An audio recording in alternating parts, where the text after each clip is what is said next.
Hello, my name's Vince Sheehan and today I'd like to talk about Das Lied von der Erde by Gustav Mahler.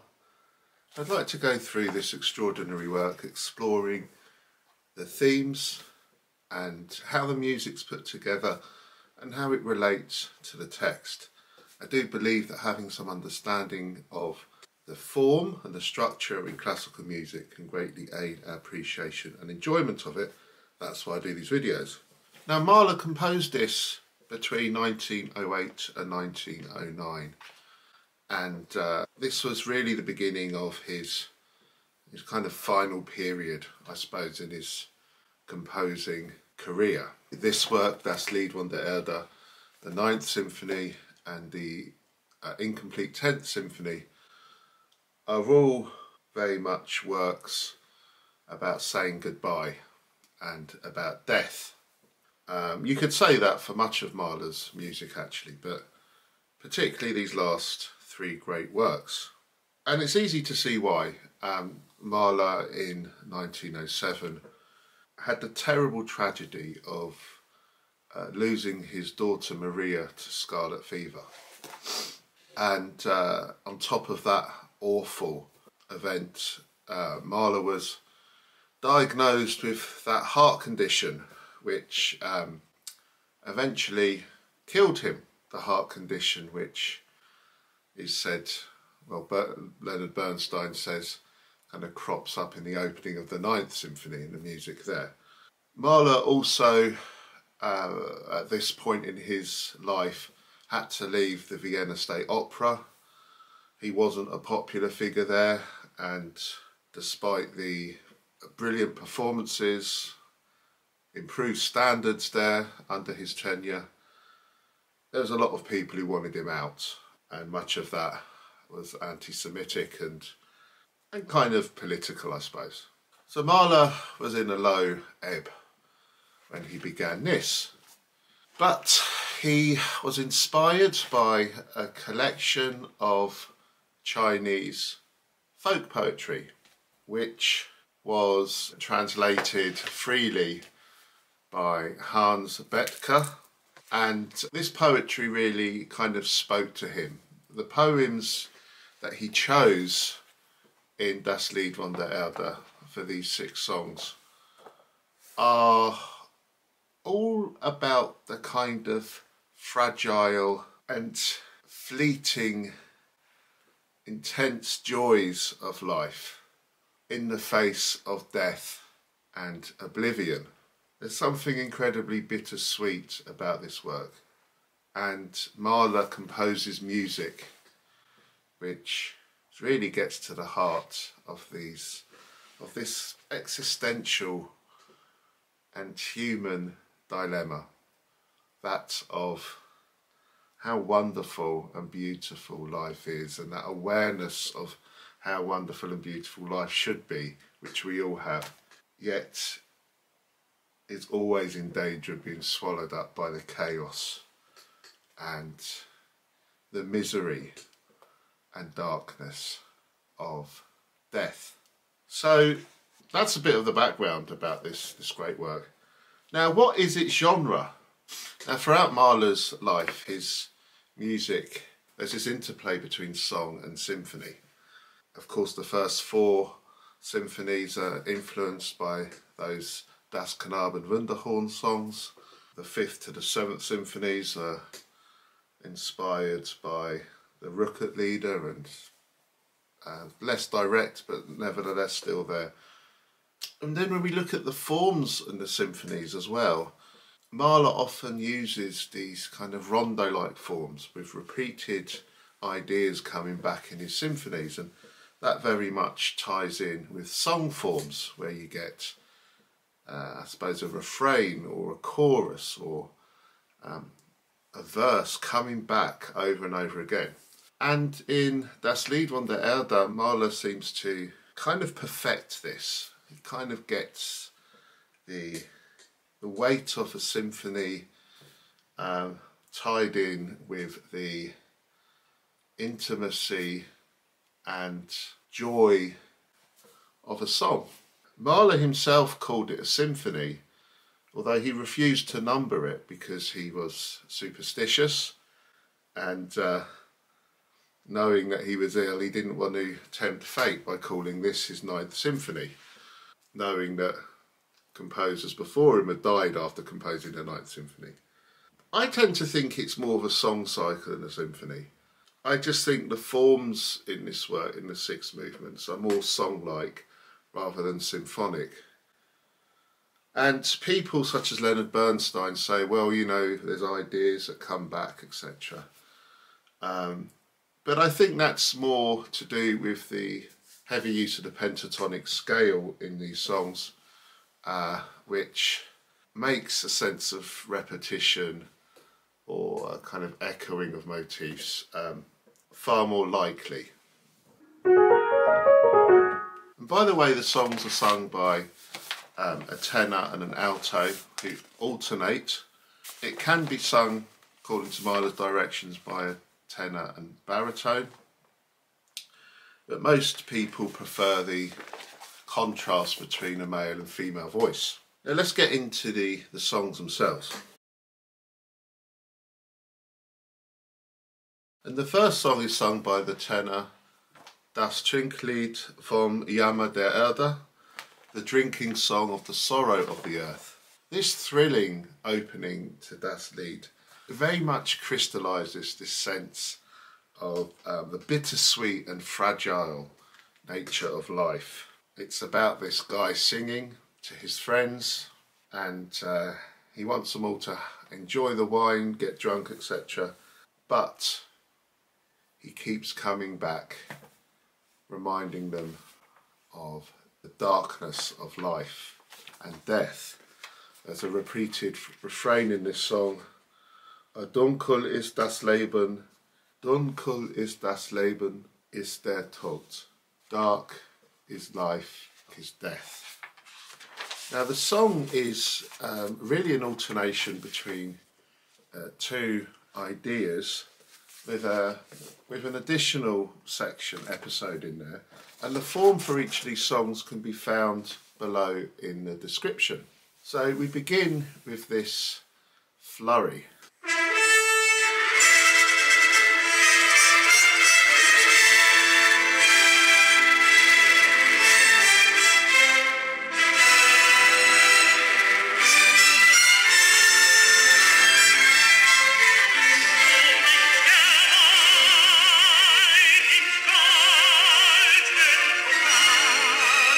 Such a thrilling opening, isn't it? With the tenor just coming straight in amidst the cacophony of this heavy orchestral texture, this swirling maelstrom. It's real passionate, romantic music, this. And there's a sense of that joy tempered by pain in that opening idea on the horns.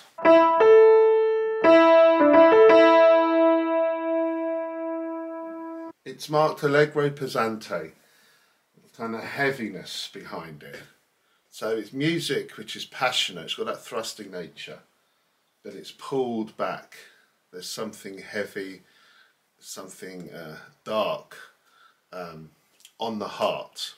It's kind of labouring this music a little bit. And this kind of sense of struggle, you know, once more onto the breach, my friends, as such. We've kind of got the violins coming in with this.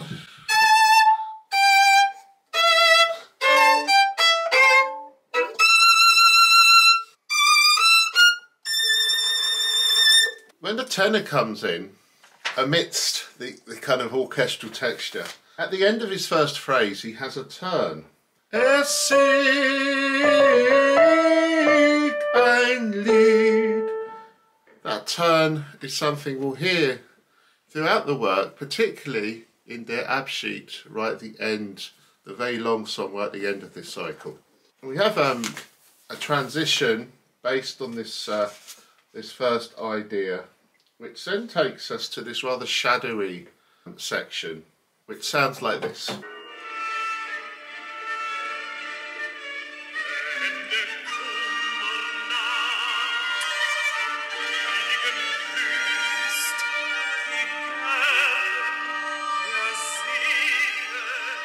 This B section of this song takes us eventually to the repeated refrain, dark is life is death.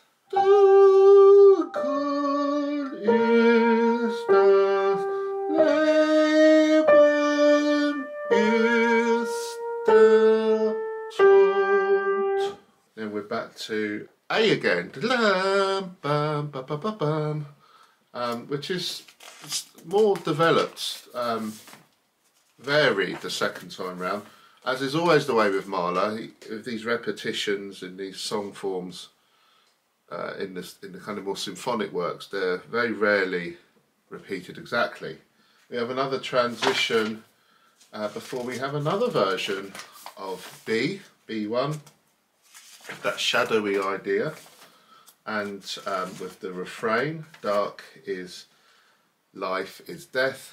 And then we have a new section which begins like a development section.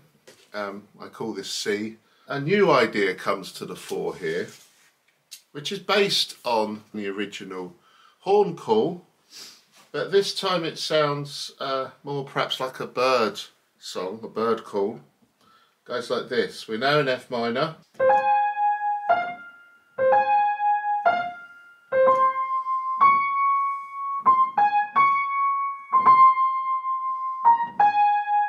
This idea permeates this whole section.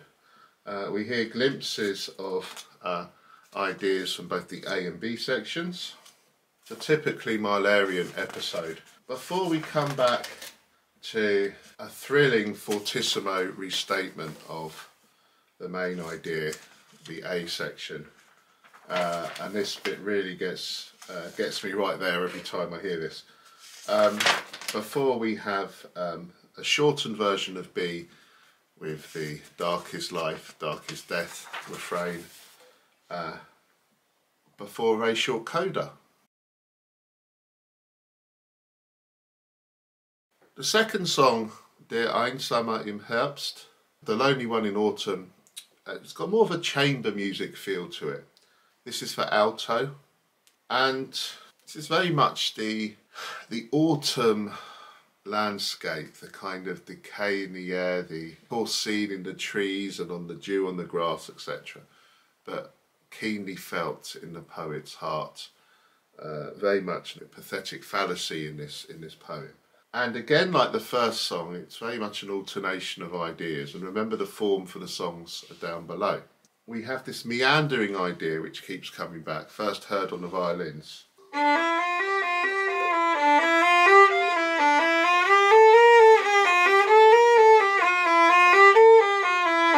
That kind of thing.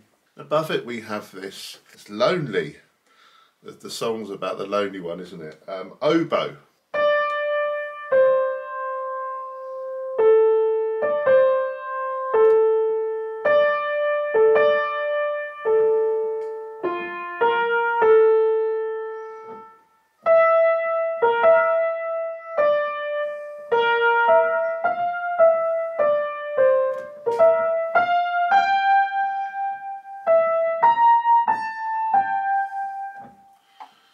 There's a sense of the Nacht music of the Seventh Symphony here, I think.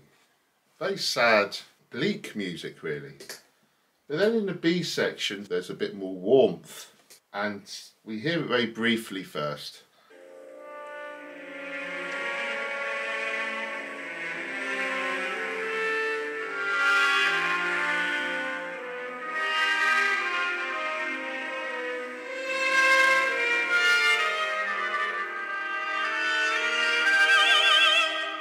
The second idea in this song is always heralded by this swelling horn.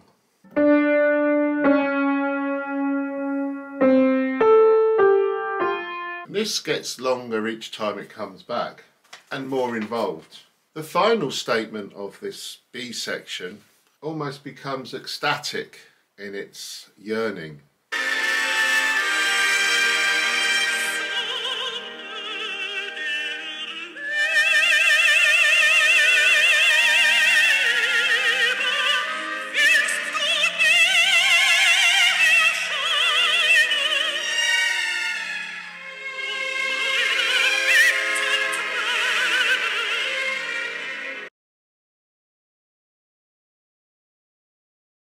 third song, von der Jugend, of youth, is very short and it's almost entirely pentatonic, which of course is shorthand for anything Chinese. And it's a charming piece of chinoiserie. It's a description of a jolly scene, something which you might find on a, on a piece of Chinese porcelain, that blue and white stuff, or perhaps, a replica of that. I know my mother-in-law has hundreds of plates of these kind of scenes on a display cabinet. And it's the simplest song. It's sung by the tenor, and we begin with that pentatonic idea. We hear a horn and a triangle,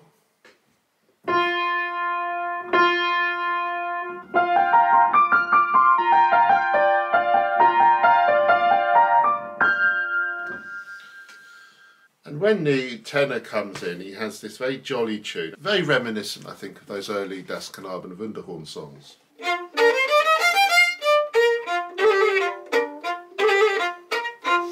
The B section, the central section of this ternary form song, is pretty much the same stuff but changed the key, going from B flat major to G major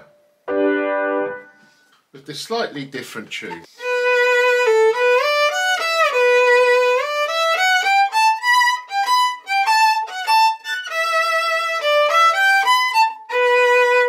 The music then seems to wind down near the end of this section, almost like a kind of automaton or robot kind of running out of steam, which needs to be wound up again.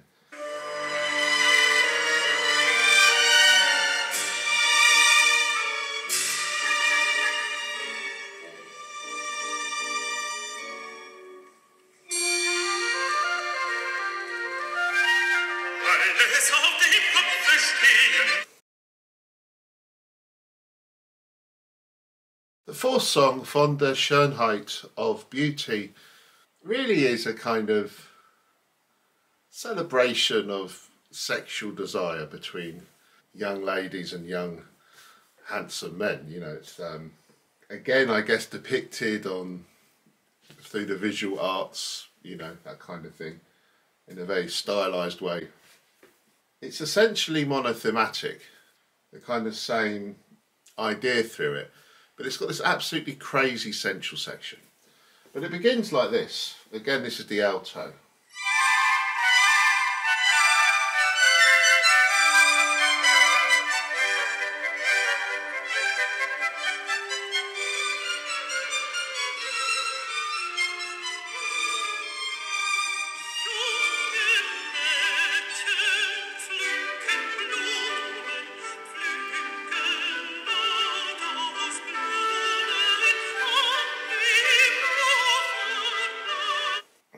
We move from G major to E major, where we have this tune.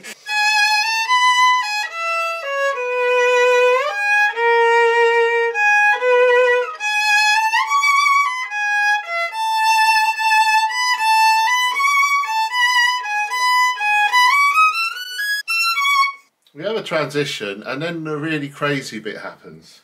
This is the bit where the guys turn up, the handsome young men in their horses, to flirt with the young maidens. And the opening, it just sounds just like the 1812 overture to this section. Have a listen to this.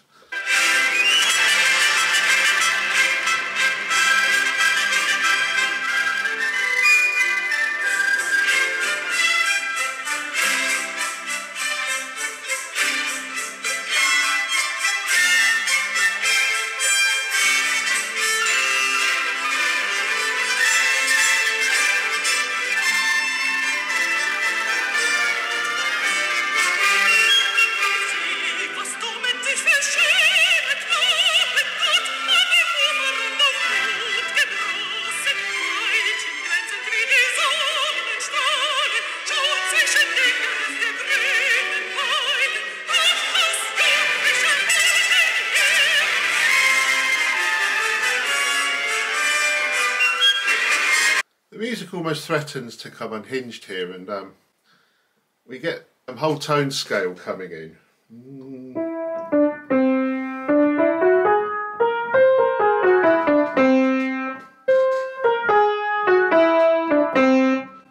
thing, which which Mahler kind of reused a lot in the middle movements of his Ninth Symphony, a little bit after this. So quite an interesting echo there. There's a wonderful clip on YouTube of Christa Ludwig and Leonard Bernstein rehearsing this, and she's having trouble keeping up with the orchestra. It's very interesting to watch that, actually, so look that up on YouTube. We then have a return to A, to B, and then to A again before a short coda. The fifth song is The Drunkard in Spring, and this song is just really about not giving a damn about anything. It's someone who's saying, do you know what, who cares what happens in life when you've got a bottle of wine and you can just get plastered? Who cares?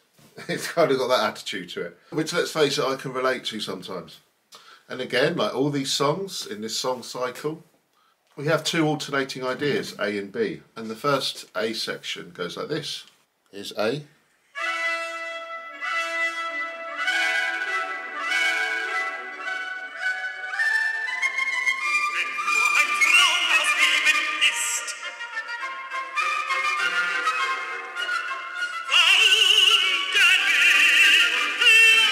B.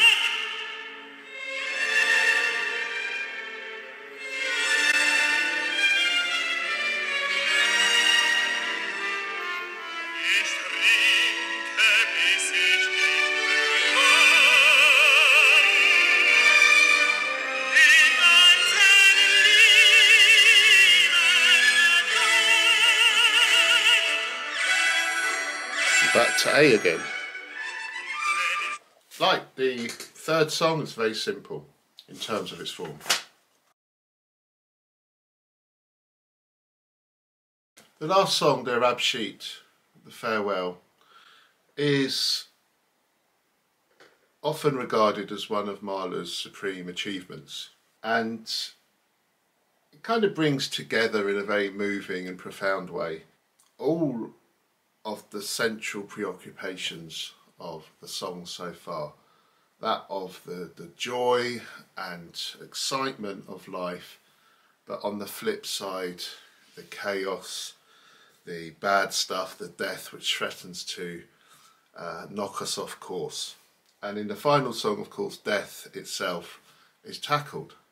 The song seems to be about two people meeting, the poem seems about two people meeting, and one going away for good. It's a parting of friends, and into the kind of the mountains and the horizon. And there's something of the acceptance of death and a sense of peace that comes with that in this marvellous piece of music.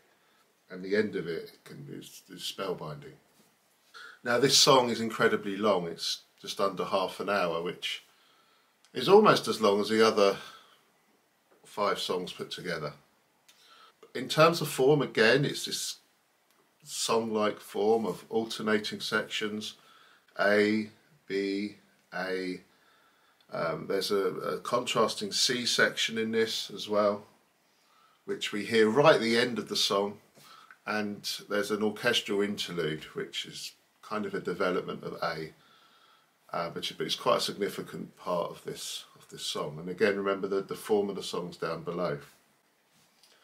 But the song unforgettably begins with the solemn tones of the tam-tam, the harp and the horn, and the solitary oboe above it all.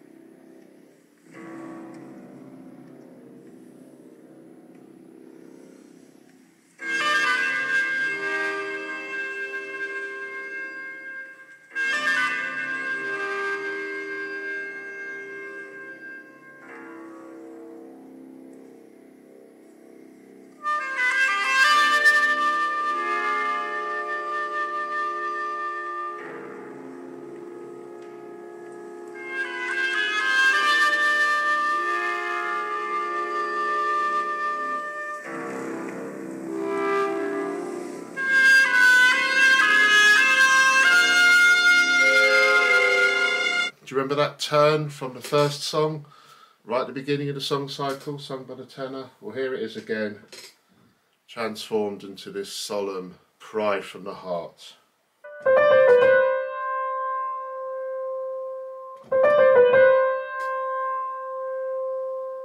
This A section, which in turn is in kind of 3 mini sections, also has this halting, descending idea in the clarinets and horns, like this.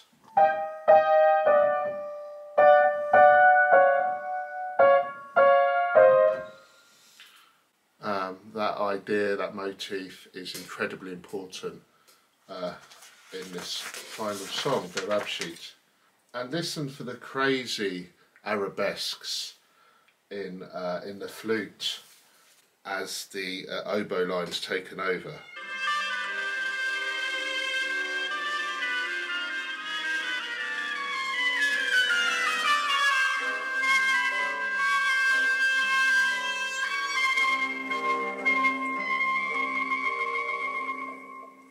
So in this A section, which is repeated throughout der Abschied, we have the second idea in this section where the alto has this recitative-like passage, and it's a very sparse texture, just the bass, a flute, an oboe here or there, and just the alto. Always reminds me a bit of Wotan's monologue, actually, in Die Walküre, by Wagner, of course.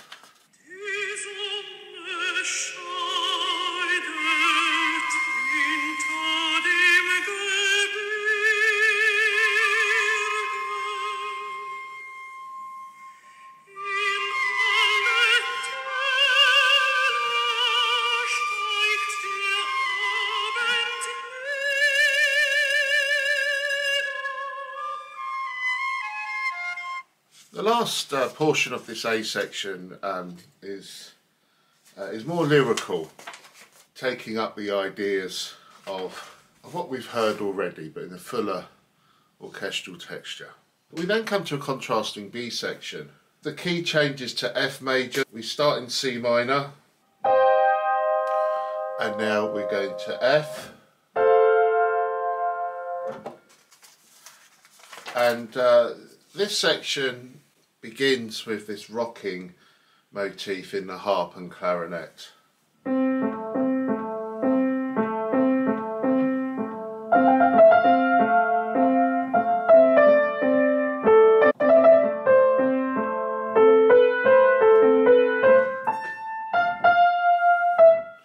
Something like that. And a bit later on, the poem mentions birds, and sure enough, in a typically Mahlerian way, we hear birds.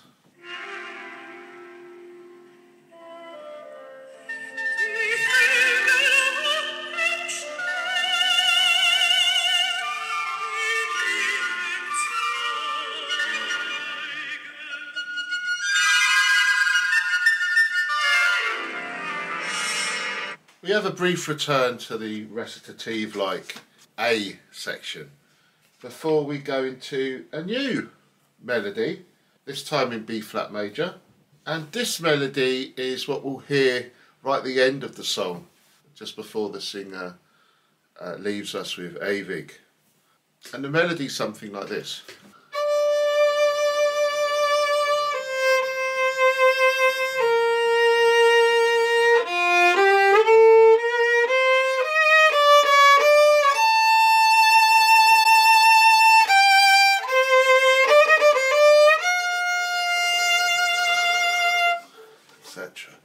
Really romantic, impassioned music.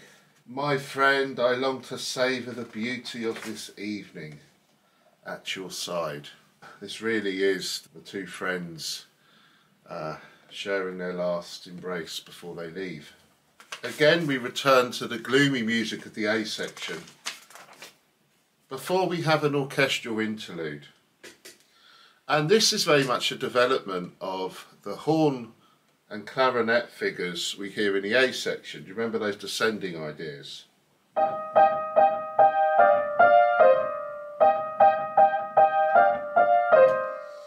And over the top we have this aching idea.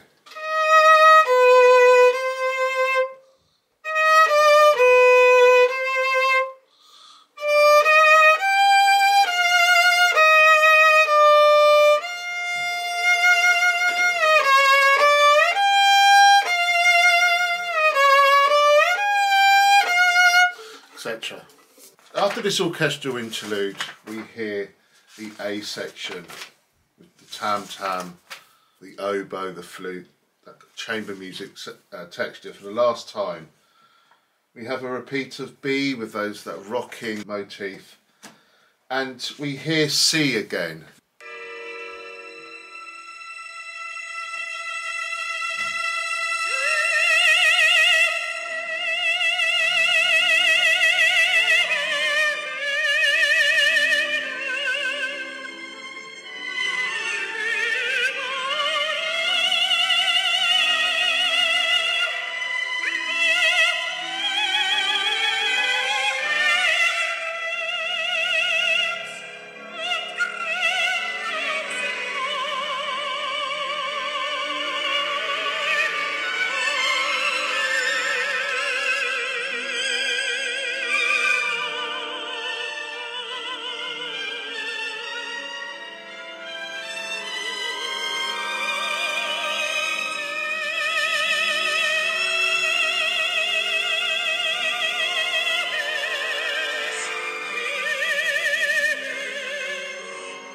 And this section eventually takes us to the Coda, where the alto sings Ewig, that two-note motif.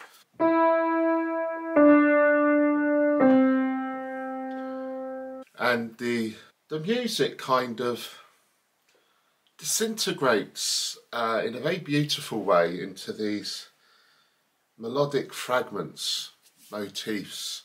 The mandolin comes in, adds another worldly feel. We hear these flourishes on the celesta, and the music just ends in an indescribably moving and beautiful way, a beautiful farewell.